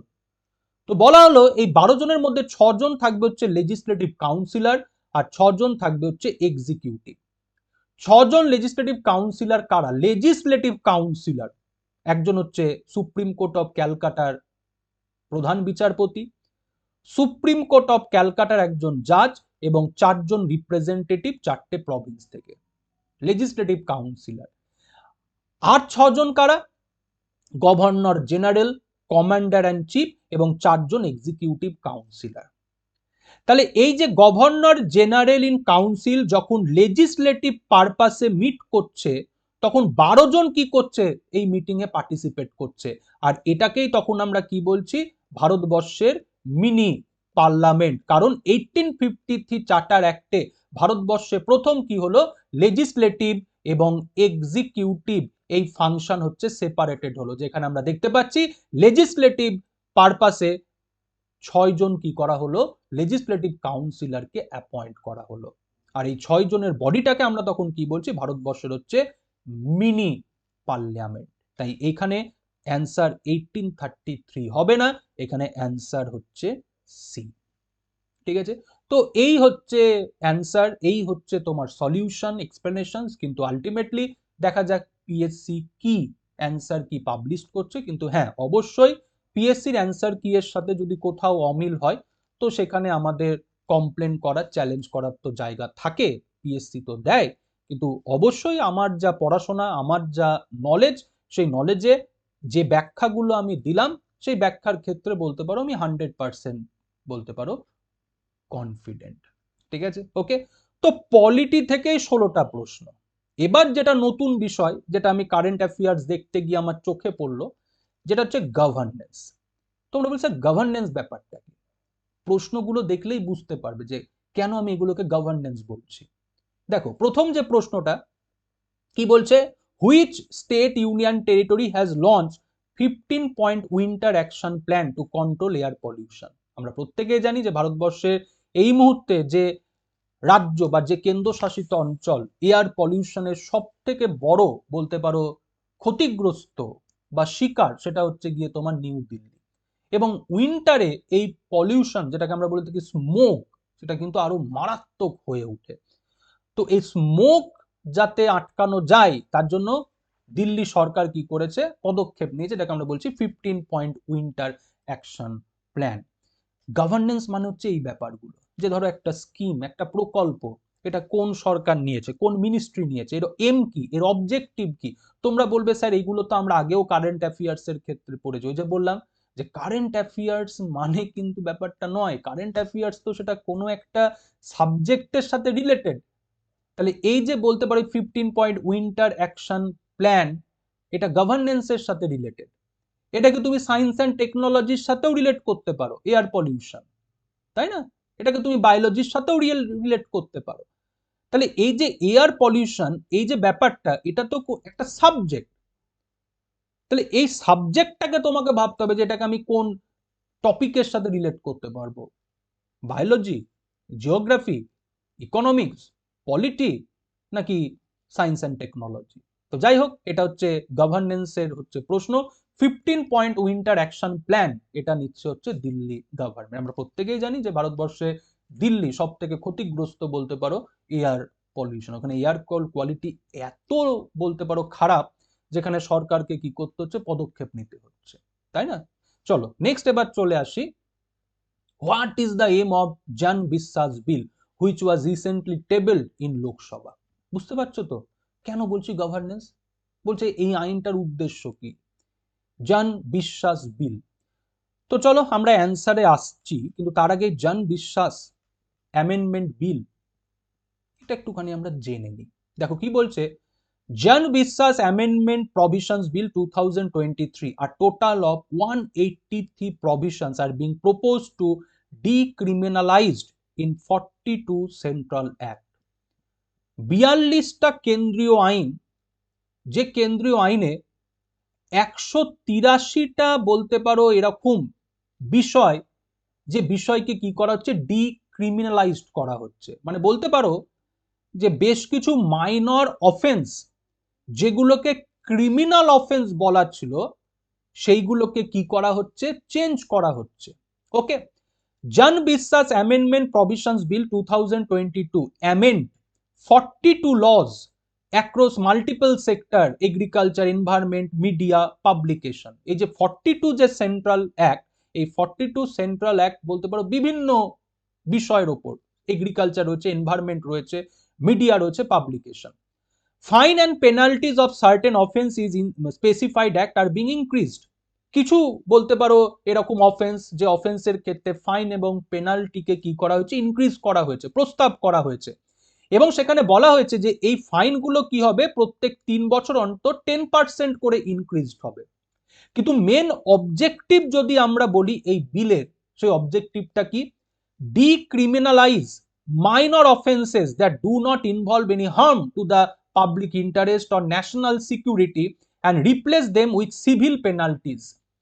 তাহলে এই যে 183টা বলতে পারো অপরাধ, যে অপরাধকে ক্রিমিনাল অফেন্স বলা ছিল, সেইগুলোকে কি করা হচ্ছে, ডিক্রিমিনালাইজ করা হচ্ছে এবং সেগুলোকে সিভিল পেনাল্টির মধ্যে আনা হচ্ছে। মানে কি, মাইনর অফেন্স, মাইনর অফেন্স যেগুলোকে ক্রিমিনাল অফেন্স হিসাবে রাখা হয়েছিল, সেই অফেন্সের পেনাল্টিকে চেঞ্জ করা হচ্ছে।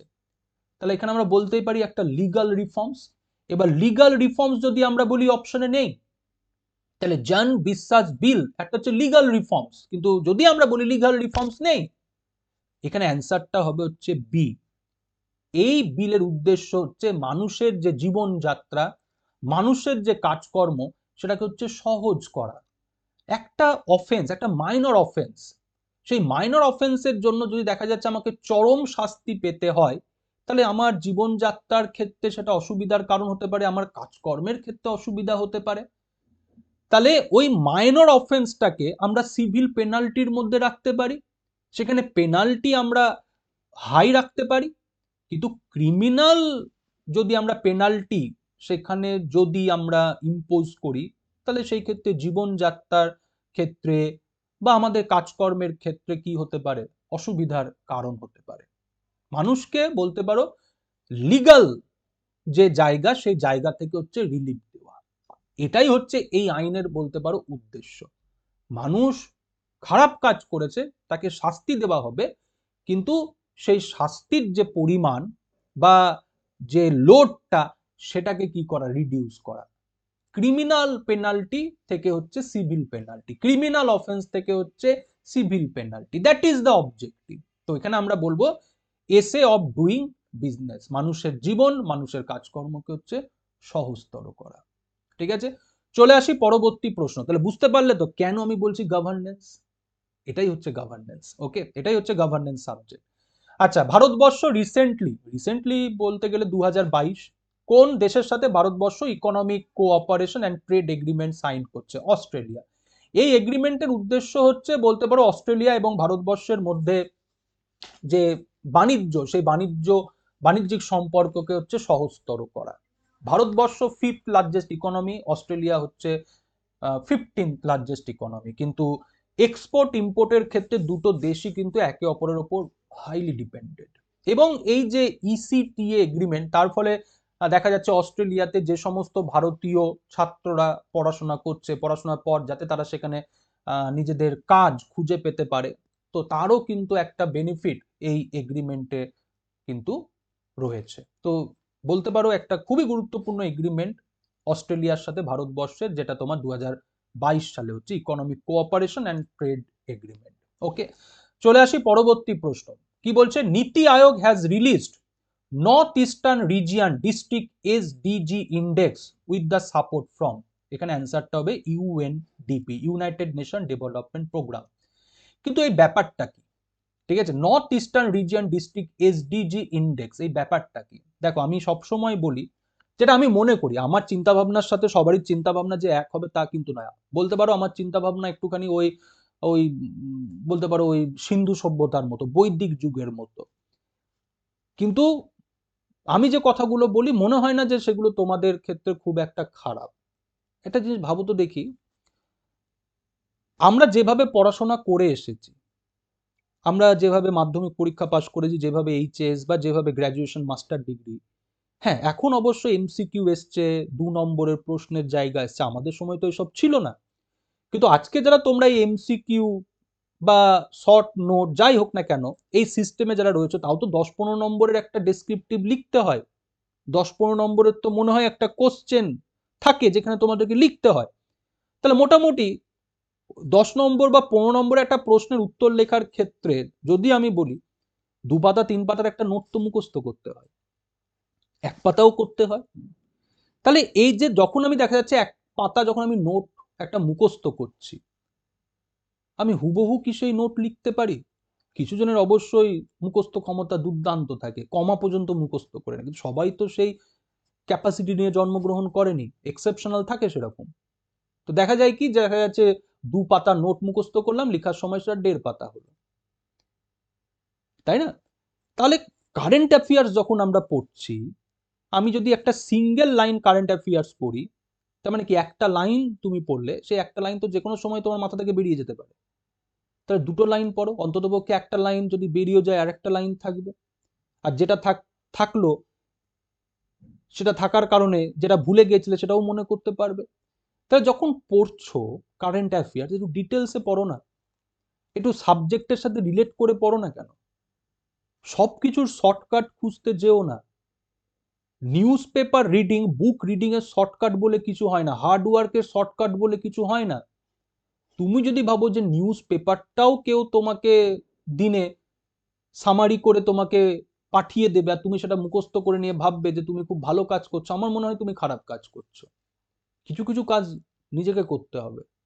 এমনি এমনি সফলতা জীবনে আসে না, তাই না? তাহলে সেই ক্ষেত্রে সবকিছু মেটেরিয়াল, সবকিছু তোমাকে কেউ জোগাড় করে দিবে, তৈরি করে দিবে, আর যে তৈরি করে দিবে সে ভালো, আর যে বলছে তোমাকে না একটুখানি খেটে পড়ো সে খারাপ, এটা কখনো হতে পারে না। আমি বলছি না সেটা, কিন্তু একটু চিন্তা ভাবনার পরিবর্তন দরকার আছে। চিন্তা ভাবনার পরিবর্তন দরকার আছে। যত দিন এগোবে যাই হোক না কেন, কম্পিটিশন অন্য মাত্রায় যাবে। আর সিভিল সার্ভিসের ক্ষেত্রে তোমাকে তো অন্যভাবে চিন্তা ভাবনা করতেই হবে, কারণ সিভিল সার্ভিস মানে শুধুমাত্র একটা প্রিলিমিনারি পরীক্ষা পাস করা নয়। সিভিল সার্ভিস মানে শুধুমাত্র মেন এক্সাম পাস করা নয়, যেখানে তোমাকে পার্সোনালিটি টেস্ট অ্যাপিয়ার হতে হবে 200 নম্বর, 150 নম্বরের পার্সোনালিটি টেস্ট। যখন তোমাকে পার্সোনালিটি টেস্ট একটা কারেন্ট ইস্যুর ওপর যখন তোমাকে প্রশ্ন করা হবে যে একটু আর্টিকেল 370 যে সাসপেন্ড হলো, বা এই আর্টিকেল 370 নিয়ে তুমি কি জানো, তুমি যদি বলো আর্টিকেল 370 আমাদের সংবিধানের ছিল, সেখানে জম্মু অ্যান্ড কাশ্মীরের জন্য বিশেষ বিধান বলা ছিল, তার জন্য জম্মু অ্যান্ড কাশ্মীরে আলাদা সংবিধান ছিল, 2019-এ প্রেসিডেন্ট অর্ডারের মাধ্যমে সেটা বাতিল হলো, জম্মু অ্যান্ড কাশ্মীর রাজ্য থেকে কেন্দ্রশাসিত অঞ্চল হলো, জম্মু অ্যান্ড কাশ্মীর ভেঙে দুটো কেন্দ্রশাসিত অঞ্চল হলো, এবং 2023-এ সুপ্রিম কোর্ট প্রেসিডেন্টের যে অর্ডার আর্টিকেল 370 সাসপেন্ড করার ক্ষেত্রে সেটাকে বলল বৈধ। ইন্টারভিউয়ার বুঝে যাবে যে তোমার যে নলেজ, সেই নলেজটা হচ্ছে মুখস্থ, এখানে তোমার ইনপুটস কিছু নেই।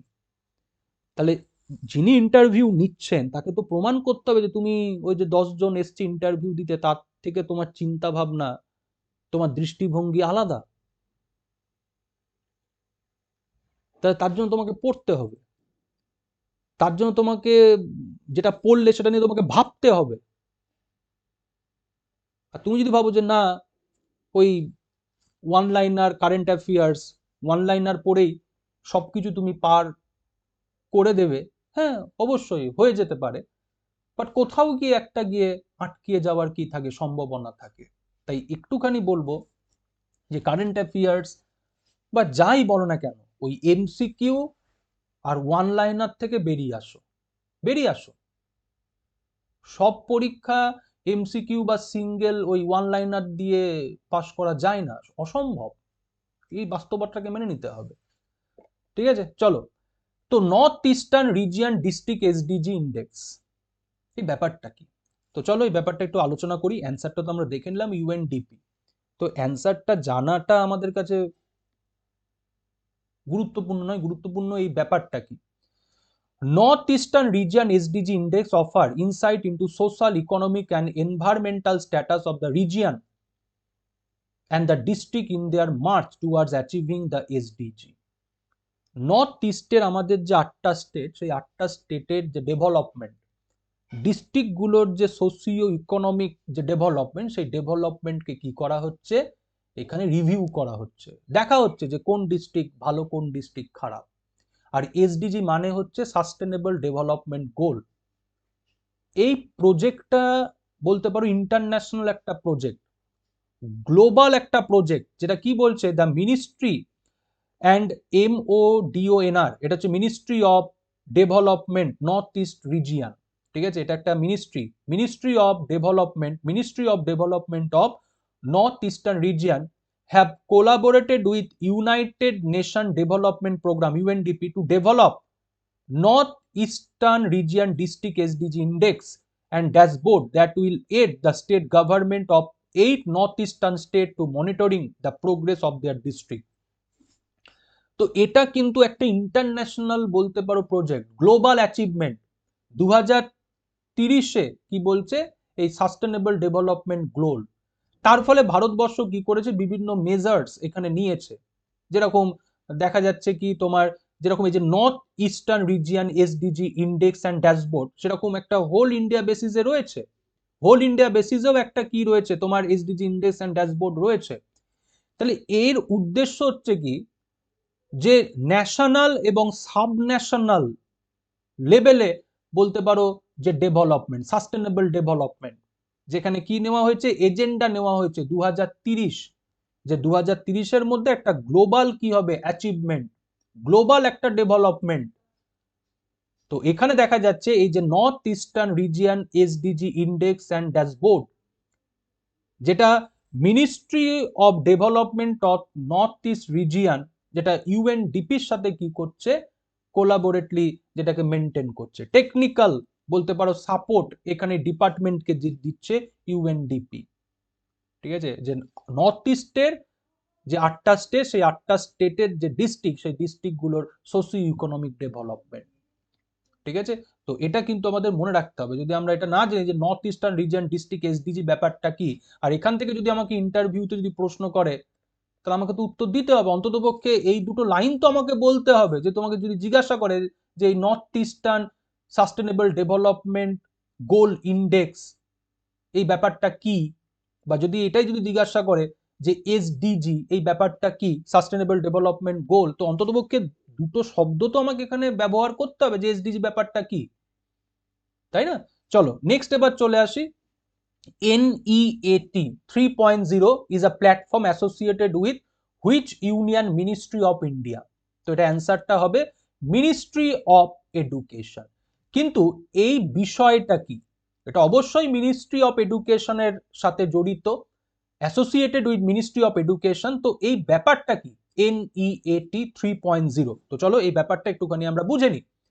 National Educational Alliance for Technology is an initiative to provide the use of best developed technological solution in the education sector to enhance the employability of the youth on a single platform for learners convenience. Online learning, এবং এই online লার্নিংটা কি কারণে, তোমার কর্মক্ষমতা কর্মদক্ষতা বাড়ানো, skill development. দেখা যাচ্ছে আমি একটা কোনো ক্ষেত্রে আমি যুক্ত আছি, কিন্তু দেখা যাচ্ছে যে যে ক্ষেত্রে আমি যুক্ত রয়েছে সেই ক্ষেত্র কি হচ্ছে, আপগ্রেড হচ্ছে, তাহলে আমাকেও তো আপগ্রেড হতে হবে। তাহলে এই যে প্ল্যাটফর্ম NEAT 3.0, এই প্ল্যাটফর্ম অনলাইন প্ল্যাটফর্ম তোমাকে সেই আপগ্রেডেশনের জায়গা দিচ্ছে। দেখো বলছে ইট brings online educational courses and learning technologies অনটু a single platform. এই প্ল্যাটফর্ম যেখানে তুমি তোমার স্কিল কি করতে পারবে, তুমি ডেভেলপ করতে পারবে, তুমি নিজেকে আরো বেশি দক্ষ করে তুলতে পারবে। এবং দেখো ইন্টারেস্টিং ব্যাপারটা হচ্ছে AICTE এবং ministry of education is acting to the facilitator in the process while ensuring that solution are freely available, that is very important, freely available to large number of socially and educationally backward student। যারা socially এবং economically backward, তারা এটা কি করতে পারবে, freely access করতে পারবে নিজেদের কর্মদক্ষতা বাড়ানোর জন্য, নিজেদেরকে কর্মযোগ্য করে তোলার জন্য। এবং এটার ইমপ্লিমেন্টেশনের দায়িত্ব রয়েছে AICTE হচ্ছে এটার ইমপ্লিমেন্টেশনের দায়িত্বে। এবং আরো ইন্টারেস্টিং ফ্যাক্ট দেখো, NEAT has 58 educational technology company, edtech company with 100 products that help to develop employable skill, capacity building and bridge learning gaps। এই নেটার সাথে 58 এডটেক কোম্পানি যুক্ত আছে, যাদের 100 প্রোডাক্ট এখানে রয়েছে আমাদের কর্ম যে ক্ষমতা, মানে যোগ্যতা সেটা বাড়ানোর ক্ষেত্রে। তার মানে কি, একটা অনলাইন প্ল্যাটফর্ম, যে প্ল্যাটফর্ম আজকে হেল্প করছে ইন্ডিয়ান ইউথ, ইন্ডিয়ান স্টুডেন্টদেরকে তাদের যে কর্মক্ষমতা কর্মযোগ্যতা সেটাকে এনহ্যান্স করার ক্ষেত্রে, বাড়ানোর ক্ষেত্রে। এবং বলছে যে ফ্রিলি অ্যাক্সেস করারও কি রয়েছে, সেই সুযোগ রয়েছে যারা সোশ্যালি এবং ইকোনমিক্যালি ব্যাকওয়ার্ড স্টুডেন্ট। ওকে, চলে আসি পরবর্তী প্রশ্ন। দেখো কি বলছে, what is the name of new department created by reserve bank of India 2022? তো এটা অ্যান্সার হবে ডিপার্টমেন্ট অফ ফিনটেক। ফিনটেক মানে হচ্ছে ফাইন্যান্সিয়াল টেকনোলজি যে কোম্পানিজ গুলো, ফাইন্যান্সিয়াল টেকনোলজি যে কোম্পানিগুলো, এখন বলতে পারো একটা গ্রোয়িং একটা সেক্টর। ঠিক আছে, ফাইন্যান্সিয়াল টেকনোলজি যে কোম্পানিগুলো। তো এই ফাইন্যান্সিয়াল টেকনোলজি যে কোম্পানিগুলোকে আরো কিভাবে গ্রো করা যায়, বা ফাইন্যান্সিয়াল টেকনোলজি কোম্পানি এর তো কিছু দুর্বলতা রয়েছে, খারাপ দিক রয়েছে, তো সেই চ্যালেঞ্জেস গুলোকে কিভাবে ওভারকাম করা যেতে পারে সেই বিষয়ে কি করবে রিজার্ভ ব্যাংকের এই ডিপার্টমেন্ট, ফিনটেক ডিপার্টমেন্ট হচ্ছে কাজ করবে। তো এটা দেখো বলছে fintech department, financial technology department created in January 4, 2022 by subsuming the fintech division of Department of Payment and Settlement System. The department will not only promote innovation in the sector, ঠিক আছে, মানে এই ডিপার্টমেন্ট শুধুমাত্র এই financial technology, ঠিক আছে, এই বিষয়টাকে কিভাবে আরো ডেভেলপ করা যেতে পারে, আরো কি ইনোভেশন এখানে আসতে পারে, এই বিষয়ে যে শুধুমাত্র কাজ করবে বা এই বিষয়গুলোকে যে শুধুমাত্র প্রমোট করবে তা নয়, এই সেক্টরের যে চ্যালেঞ্জেস গুলো সেই চ্যালেঞ্জেস গুলোর উপরও কাজ করবে, যে এই চ্যালেঞ্জেস গুলোকে আমরা কি করতে পারি, আমরা ওভারকাম করতে পারি। ঠিক আছে, চলে আসি পরবর্তী প্রশ্ন, দেখো কি বলছে, which union ministry is associated with the pilot phase of the open network for digital commerce? তো এখানে উত্তরটা হবে ministry of commerce and industry. এই ব্যাপারটা কি, এই ব্যাপারটা দেখো, আজকে আমাদের প্রত্যেকেরই মোবাইলে অ্যামাজন বা ফ্লিপকার্ট আছে, আছে না? এবার দেখা যাচ্ছে অ্যামাজনে বায়ার এবং সেলার আছে, বায়ার অ্যান্ড সেলার্স। এবার দেখা যাচ্ছে অ্যামাজনে একজন সেলার দেখা যাচ্ছে রেজিস্টার্ড, যে ফ্লিপকার্টে নেই, কিন্তু ফ্লিপকার্টে যে বায়ার হিসাবে রেজিস্টার্ড সে হয়তো চাইছে কি যে অ্যামাজনের যে সেলার, অ্যামাজনের কাছে যে রেজিস্টার্ড তার কাছ থেকে ওই প্রোডাক্টটা কিনতে, হয়তো দেখা যাচ্ছে অ্যামাজনে সেটা কম দাম। ক্লিয়ার? তো হিসাব মতো তাহলে আমাকে কি হতে হবে, অ্যামাজনে আমাকে রেজিস্টার্ড হতে হবে, অ্যামাজনে রেজিস্টার্ড হয়ে আমি তবেই কিনতে পারবো, আমি ফ্লিপকার্টে রেজিস্টার্ড হয়ে তো অ্যামাজনের সেলারের কাছ থেকে কিনতে পারবো না। এই প্ল্যাটফর্ম তোমাকে সেই সুযোগটা দিচ্ছে, যেটা হচ্ছে বলতে পারো ইউপিআই এর মতো। ইউপিআই ব্যাপারটা কি, যে তুমি কোন বলতে পারো ওই প্ল্যাটফর্ম ইউজ করছো ডাজ নট ম্যাটার, তুমি যে প্ল্যাটফর্মে ইউজ করো না কেন তুমি যেরকম মানি সেন্ড করতে পারবে, মানি তুমি রিসিভ করতে পারবে, এটাই তো ইউপিআই। তো সেই রকমই একটা বলতে পারো প্রজেক্ট হচ্ছে the open network for digital commerce. দেখো এটাই বলছে, the open network for digital commerce established by department for promotion of industry and internal trade. Actually এই যে open network for digital commerce, এটা এস্টাবলিশড করছে department for promotion of industry and internal trade, যেটা হচ্ছে ministry of কমার্সের আন্ডারে একটা department. ঠিক আছে, আচ্ছা, open network for digital commerce is an initiative aiming at promoting open network for all aspect of exchange of good and service over digital or electronic network. Amazon, Flipkart যে কাজটা করছে, the government want to change the fundamental structure the e-commerce market from the current platform centric model to an open network model. Platform centric মানে কি, যে অ্যামাজনে যে seller হিসাবে registered, অ্যামাজনে যে বায়ার হিসাবে রেজিস্টার্ড, সেই একমাত্র অ্যামাজন থেকে কি করতে পারবে, অ্যাক্সেস করতে পারবে। আজকে ফ্লিপকার্টে যে রেজিস্টার্ড বায়ার হিসাবে সে কিন্তু অ্যামাজনে যে রেজিস্টার্ড সেলার তার কাছ থেকে কিনতে পারবে না, বা অ্যামাজনের সেলার ফ্লিপকার্টের কোনো রেজিস্টার্ড বায়ারকে সেল করতে পারবে না। তাহলে এটা কি বলছে, প্ল্যাটফর্ম সেন্ট্রিক। এই প্ল্যাটফর্ম সেন্ট্রিক যে ই কমার্স সিস্টেম, এটাকে গভর্নমেন্ট চেঞ্জ করতে চাইছে। সেখানে গভর্নমেন্ট কি আনতে চাইছে, open network model. The government want to ensure that buyers and seller of goods in the e commerce market can transact regardless of the platform on which they are registered. তো আমি যদি খুব না ভুল বলি, বেশ কিছু কোম্পানি অলরেডি কিন্তু এইখানে বলতে পারো রেজিস্টার্ড। ফ্লিপকার্ট, অ্যামাজন এখনো পর্যন্ত মনে হয় না এই ওপেন নেটওয়ার্ক ফর ডিজিটাল কমার্সে তারা কি হয়েছে, রেজিস্টার্ড হয়েছে। ঠিক আছে, বাট এই মানে বলতে পারো প্রজেক্টের উদ্দেশ্য হচ্ছে এটাই, যে প্ল্যাটফর্ম সেন্ট্রিক মার্কেটকে ওপেন মার্কেটে হচ্ছে কনভার্ট করা, যেখানে তুমি কোন প্ল্যাটফর্মে রেজিস্টার ডাজ নট ম্যাটার, তুমি যে কোনো প্ল্যাটফর্মকেই কি করতে পারবে, অ্যাক্সেস করতে পারবে। ঠিক আছে, চলে আসি পরবর্তী প্রশ্ন, who is the head of commission for the sub categorisation of OBC? Answer হবে জাস্টিস জি রোহিণী।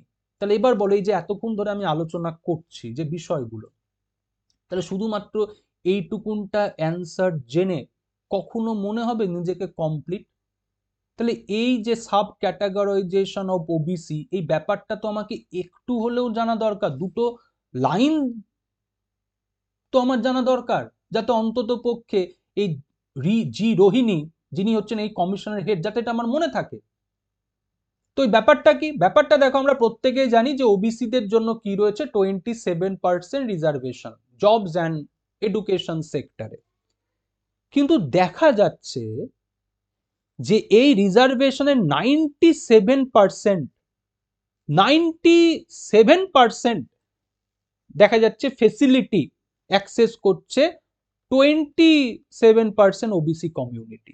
তার মানে কি, মানে দেখা যাচ্ছে যে তোমার ম্যাক্সিমাম ওবিসি রিজার্ভেশনের যে সুযোগ সুবিধা, সেই সুযোগ সুবিধা থেকে তারা বঞ্চিত, দূরে।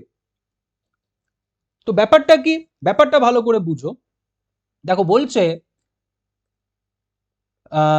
দাঁড়াও, the commission has submitted its report. আচ্ছা, the commission examine the inequitable distribution of benefit among OBC listed in the central list and propose a scientific approach and parameters of sub-categorization within OBC. তাহলে এই যে commission, এই commission appoint করা হলো এই উদ্দেশ্যে যাতে এই রিজার্ভেশন ওবিসি কমিউনিটি সবাই যাতে সমানভাবে পায়। দেখা যাচ্ছে রিজার্ভেশনের ম্যাক্সিমামটা কয়েকজন মানুষ, কয়েকজন ব্যক্তি পাচ্ছে, আর অন্যান্য ব্যক্তিরা পাচ্ছে না, তো সেটা তো সঠিক নয়।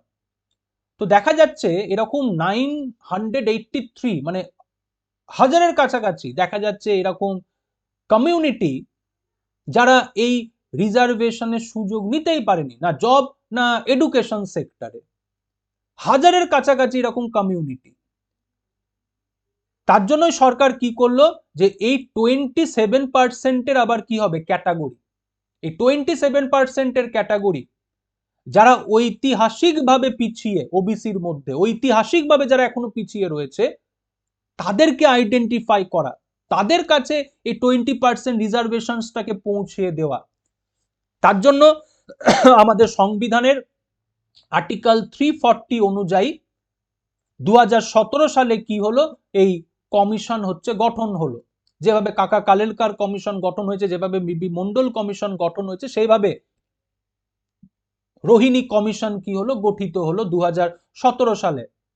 আমাদের সংবিধানে আর্টিকেল 340 অনুযায়ী, আর্টিকেল 340 কি বলা আছে, যে প্রেসিডেন্ট সময় অন্তর কি করতে পারবে, একটা কমিশন গঠন করতে পারবে, যে কমিশন ওবিসিদের যে কন্ডিশন, সেই কন্ডিশন ইনভেস্টিগেট করবে, যে ওবিসির এখন কোন অবস্থায় রয়েছে। তো দেখা যাচ্ছে যে 27% যে রিজার্ভেশন, সেই রিজার্ভেশনের সুযোগ থেকে ওবিসি কমিউনিটির মোটামুটি 1000 জন কমিউনিটি বলতে পারো সেই রিজার্ভেশনের সুযোগ সুবিধা থেকে বঞ্চিত।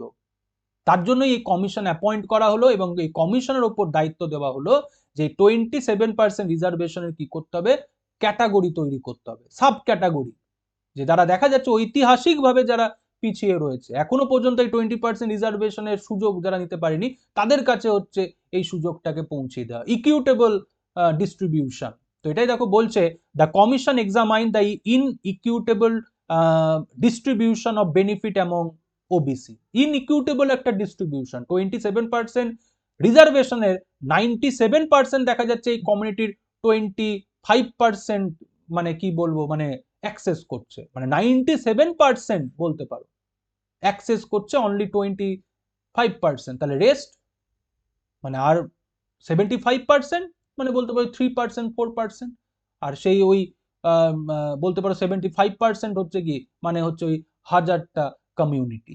তো তার জন্যই বলছে যে propose a scientific approach and parameter for sub categorisation within OBC, মানে 27%-এর আবার কি করা হচ্ছে, কোটা তৈরি করা হচ্ছে, 27%-এর মধ্যে কে কতটা পাবে। ওকে, আচ্ছা চলে আসি পরবর্তী। দেখো কি বলছে, which institution has released the adaptation gap report 2022। তো এখানে অ্যান্সারটা হবে B, UNEP, United Nation environmental programme. ঠিক আছে, তো এই অ্যাডাপশন গ্যাপ রিপোর্টটা কি, অ্যাকচুয়ালি অ্যাডাপশন গ্যাপ রিপোর্ট যদি আমি বলি, এটা হচ্ছে তোমার ক্লাইমেট চেঞ্জের সাথে জড়িত। ঠিক আছে, যে এই যে আবহাওয়া এবং জলবায়ুর যে পরিবর্তন, এই ক্ষেত্রে কোন দেশ কি পরিকল্পনা নিচ্ছে, প্ল্যানিং কি অর্থ সেখানে ব্যবহার করছে জলবায়ু পরিবর্তনের ক্ষেত্রে, ক্লাইমেট চেঞ্জের ক্ষেত্রে। তো এটা দেখো বলছে UNEP has produced the AGR since 2014 with aim to inform the climate negotiation among UN member states. The report's primary objective is to inform the negotiator of UNFCCC member state about status and trend within the climate adaptation at global and regional level. The UNEP Adaptation Gap Report series provided an annual science-based assessment of global progress on adaptation, planning, financing and implementation.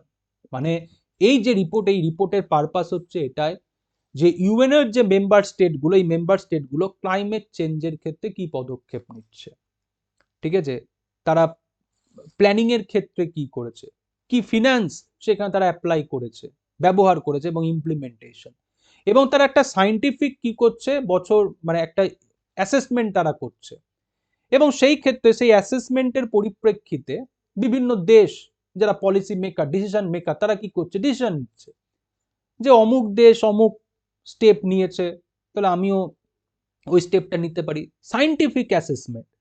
তাহলে এই যে AGR, ঠিক আছে, adoption gap report, এটা হচ্ছে কি যে ইউএনএর যারা মেম্বার স্টেট, সেই মেম্বার স্টেটদের কাছে কি করা হচ্ছে বলতে পারো, একটা রিপোর্ট তুলে ধরা হচ্ছে, একটা গ্লোবাল বা রিজিওনাল রিপোর্ট, যেখানে একটা কি থাকছে, science base assessment, adoption of planning, adoption of finance and implementation, যাতে সেই রিপোর্টের পরিপ্রেক্ষিতে যারা পলিসি মেকার, যারা ডিসিশন মেকার, তারা যাতে ক্লাইমেট চেঞ্জের ক্ষেত্রে কি করতে পারে, একটা পর্যাপ্ত, একটা সঠিক যাতে কি করতে পারে সিদ্ধান্ত নিতে পারে। তো এটাই হচ্ছে এই রিপোর্টের উদ্দেশ্য। আচ্ছা, এরপরে চলে আসি, which country has passed gender recognition reform bill. তো এখানে উত্তরটা হবে হচ্ছে তোমার স্কটল্যান্ড। তো এই জেন্ডার রেকগনিশন রিফর্ম বিল এটা আবার কি, দেখো বলছে Scotland law makers pass gender recognition reform bill which will now make it easier for above 16 years to legally change their gender. ঠিক আছে, স্কটল্যান্ডে 16 বছরের ঊর্ধ্বে যারা ব্যক্তি, তারা লিগালি কি করতে পারবে, তার জেন্ডারকে হচ্ছে চেঞ্জ করতে পারবে। The legislation improved the system by which transgender people can apply for legal recognition through a gender recognition certificate.